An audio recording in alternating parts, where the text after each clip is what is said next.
ఎన్ Venkateswarlu UTF రాష్ట్ర అధ్యక్షులు.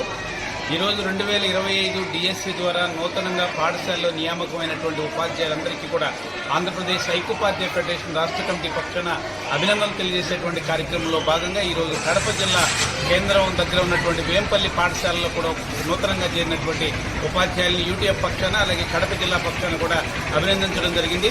ప్రధానంగా పాఠశాలలకు ప్రారంభమైనటువంటి ఉపాధ్యాయులందరికీ కూడా యూటీఎఫ్ రాష్ట్ర కమిటీగా పిల్లల పట్ల నమ్మకాన్ని, పిల్లలకి పట్ల గౌరవాన్ని, తల్లిదండ్రుల పట్ల గౌరవాన్ని, పిల్లల పట్ల ఆసక్తిని కలిగించేటువంటి ప్రభుత్వ పాఠశాల పట్ల ఒక నమ్మకాన్ని కలిగించేటువంటి ప్రయత్నం చేయాల్సిందిగా ఉపాధ్యాయ మిత్రులందరినీ కూడా ఈ సందర్భంగా కోరుతా ఉన్నాం. ప్రతిరోజు పాఠశాలలో పాఠాల్లో వచ్చేటువంటి అంశాలను చెప్తూనే నూతన అంశాలని అధ్యయనం చేయడం ద్వారా పిల్లలకి ఆసక్తిని కలిగించేటువంటి ప్రయత్నం చేయాలి. సైంటిఫిక్ టెంపర్, శాస్త్రీయ దృక్పథాన్ని కలిగించేటువంటి ప్రయత్నం చేయడంతో పాటు ప్రపంచాన్ని మొత్తాన్ని కూడా పిల్లలు నేర్చుకునేటట్లుగా, ఆసక్తి కలిగించేటట్లుగా బోధన ఉండాలని చెప్పి ప్రత్యేకించి కోరుతా ఉన్నాం.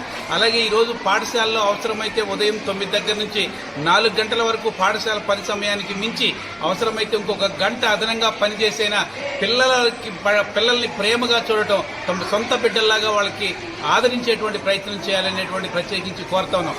అలాగే రాష్ట్ర ప్రభుత్వం విద్యారంగానికి సంబంధించి ఈ సంవత్సరం డిఎస్సిఎసి గత 5 సంవత్సరాల నుంచి డిఎస్సి లేదు. ఇప్పుడు కొత్తగా డిఎస్సిఎసి సుమారుగా 16,000 పోస్టులు నియామకం చేసినందుకు కూడా రాష్ట్ర విద్యాశాఖ అభినందనలు తెలియజేస్తూనే వారి ఉపాధ్యాయులకి, కొత్తగా చేరినటువంటి ఉపాధ్యాయులకు సంబంధించినటువంటి సర్వీస్ మ్యాటర్ పట్ల కూడా ఆ విధమైనటువంటి ఆసక్తితోటి, శ్రద్ధతోటి ఉపాధ్యాయులకి కార్యక్రమాలు చేయాలని చెప్పి రాష్ట్ర ప్రభుత్వాన్ని ప్రత్యేకించి కోరుతా ఉన్నాం.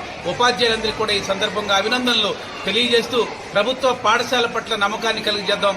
అలాగే రాజ్యాంగం, నైతిక విలువల పట్ల కూడా వాళ్ళకి ఆసక్తి కలిగే పద్ధతిలో ఇవాళ ఉపాధ్యాయులు బోధించాలని ఈ సందర్భంగా